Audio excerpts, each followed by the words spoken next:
Today we're taking 10 popular designer brands for men and we're going to rank them from 10 to 1 worst to the best. This video is about exploring the brand as a whole, not individual fragrances. Even if your favorite brand is placed in the low ranking, it doesn't necessarily mean they are just bad fragrances all the time. Each brand has at least one really good fragrance, but today we're going to talk about the entire picture, about how consistent the releases are, how creative the brand is, does the brand release any redundant fragrances. This should be a fun video. Let's begin and explore each brand.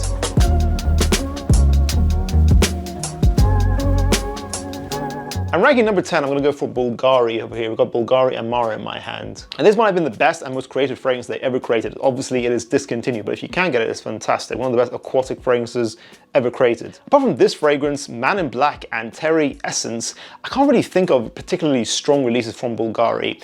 I know they are an Italian brand, but they don't really smell Italian to me overall in particular. I don't feel like they have a solid identity to themselves. They kind of copy trends. Even Man in Black was pretty much copying Spice Bomb but with a twist, but it's very similar to that fragrance.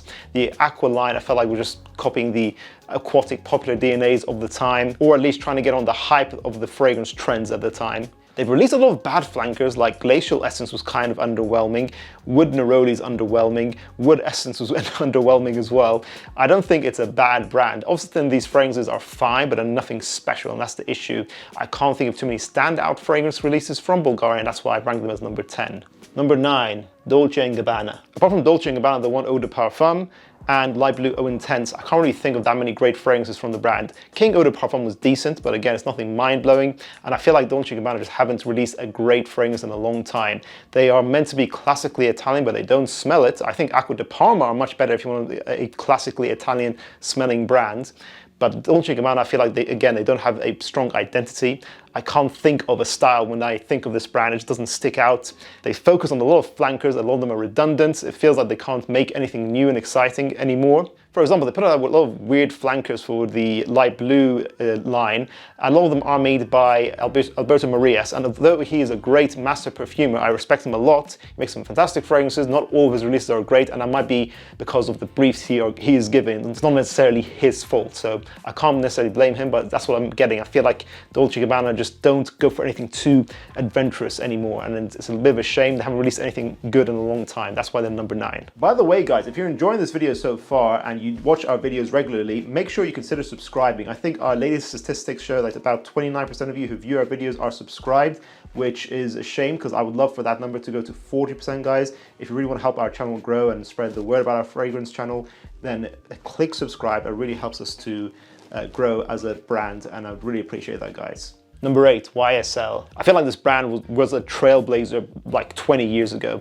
And I think it was because Tom Ford himself was the creative director, I think, back then. Back then, they created masterpieces like Jazz, M7, M7 Oud Absolu, Rive Gauche. A few years later, they came out with the original L'Homme and La Nuit de l'Homme.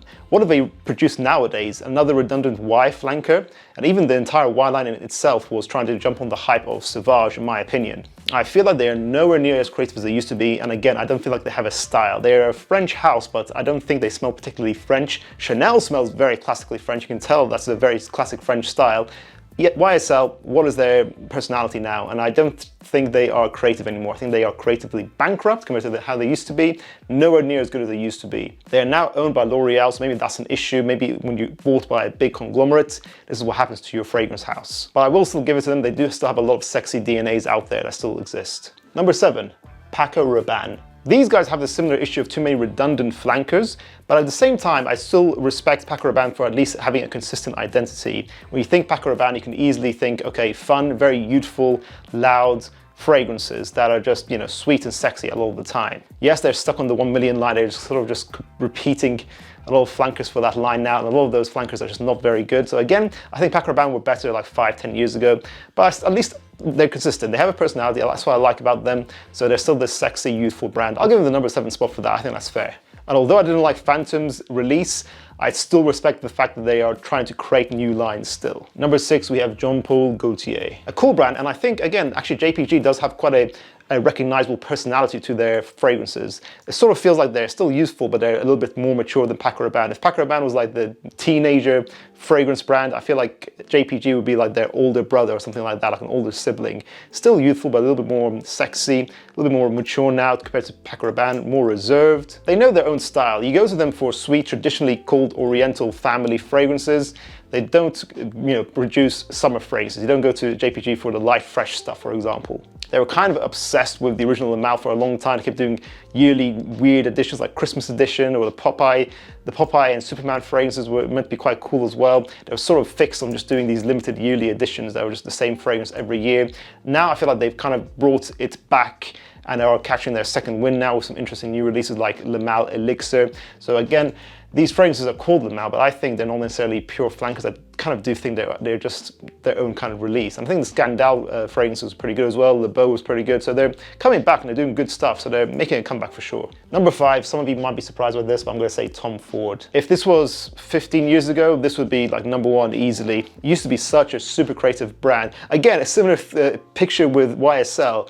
When Tom Ford, I think probably he was more directly involved with their older stuff back in the days when like Oud Wood was made, or even when Noir Extreme came out. These kind of days, like the old school days, or Tobacco Vanille, Tobacco Oud, when they were super creative, more risky with the creative risks they took. Nowadays, all their fragrances feel really flat, and whenever they do make a good release, it's usually just a flanker of their older stuff back when they were better. Their last good release was probably the original Ombre Leather, and after that, I think they haven't done really good releases since. A lot of their private line stuff really isn't that great. A lot of their stuff just feels overpriced. It's really a shame. A lot of their stuff's reformulated. A lot of it's weaker now. It's not as good. I just feel like they are a shadow or a shell of what they used to be. So that's why they're so low in this list, number 5, because of their present day situation. Number 4, I'm going to give it to Prada. They are very consistent. The vast majority of fragrances in this brand are very good. You go to Prada and you know the personality that this brand wants to give off. Very elegant and reserved. You want to go for soapy, clean elegance, this is Prada for you. The originals of the fragrances are very good. The flankers are very good. I don't feel redundant at all. It's a shame Prada L'homme Intense was discontinued. I think actually that was one of their best fragrances they ever made. They can do different styles, but they always bring back this clean soapiness, this elegance that they are known for. I don't think the Prada Ocean Eye was particularly great. Again, I feel like they're trying to jump on trends with both of the fragrances they released for that. Not very good, not very impressed personally. They're pleasant, mass appealing fragrances, but they don't really match Prada. What was the point of those fragrances? They don't smell like the Prada's personality. So it's a shame. I really hope Prada aren't trying to jump on hype trains now, trying to make commodities out of perfumes instead of having their own personality and their own style and art. Number 3 is Dior. Dior, I feel like, is the French hyper-masculine house that has a lot of creativity that's kind of diminished since the release of Sauvage in 2015. So for the last 8 years, I do feel like Dior are trying to become more of a commodity fragrance brand rather than an art fragrance brand. Look at the difference between, let's say, Dior Fahrenheit, which is revolutionary for its time, and it's still a fantastic fragrance, and something like, I don't know, Dior Sauvage Parfum. Which one of those is a cash grab? And let's say Dior Homme 2020 or Dior Homme Sport 2021. Those fragrances are designed to be mass appealing to sell, not to be art. They're very different. If you know what I mean, you'll understand. They do have a lot of legendary releases, and that's what's going to make them high on this list. And at least they are still creating some really creative scents like Dior Sauvage Elixir. Again, not hugely creative because it's still focused so much on the Sauvage, but I give it up to them. At least they're trying something a little bit new with that release. Number 2 is Chanel. Legendary fragrances, very consistent brand, very obvious personality that it sticks to, and also has some great gifting potential here. Chanel, I just feel like, is so beautiful, so nicely done. You can always buy these fragrances. They'll be safe for yourself, or they'll be safe for other people that you want to gift them to. The main issue with Chanel, of course, is in their designer line. They haven't created new fragrances for a long time. Bleu De Chanel Parfum was their last one, I believe. Some of the fragrances smell a little bit outdated, but overall, I just feel like they're not really outdated, they're all classical. It's just a very classical, very obviously French brand. Still beautiful, I still love it. And I will give it up to them in their private line. They've made some great recent releases like Lyon and Boy. I give it up to Chanel. I love their creativity and they're still very artistic, but of course there is a bit of an issue now. They're becoming more expensive, so just bear that in mind. And number 1 is going to be Hermes. Hermes has a very obvious style. They are complex, natural French perfumery. They had their in-house perfumer, Jean-Claude Allen. I'm not sure if he still works there exclusively for them, but he, I believe I read, he actually had free reign to do what he wanted with the scent. So it wasn't like, oh, they gave him a brief that he had to follow. No, they just let him do his thing. He's a massive perfumer. I think he's been doing perfumery for like over 40 years. He made some fantastic releases. I'm obviously holding one of them here, a masterpiece, Terre de Hermes. But then there's also his summer line, like Sur le Toit or On Jardin sur le Nid. Those fragrances are beautiful as well. They're unisex, but they're gorgeous. He's made Bel Ami, Vetiver and Bel Ami. They're great fragrances apparently, and I'll try them in fairness. But I like Hermes. They do really fantastic fragrances. Voyage, Parfum is a great fragrance as well. They're complex, interesting, natural perfumery. This is what you want from perfumery. It feels like Hermes makes art first, and then the commodity bit comes later. I wasn't a fan of H24, the original. It's a new perfumer. I don't really like it, but I still respect them because it is still something different.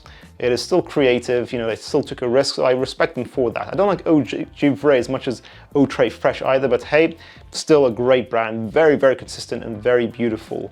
And they're still creating, that's the main thing. And that concludes this list, guys. Do you agree with my ranking or do you disagree? I know this is going to be a controversial video, but I tried to give you my reasons. So tell me, guys, how would you rearrange this list? Or do you think I missed out some designer brands I should have included in here? I think these are pretty much the main ones. So yeah, let me know, guys, what do you think? Make sure to check out our previous video on designer brand tier lists, and I'll see you guys on the next one. Bye.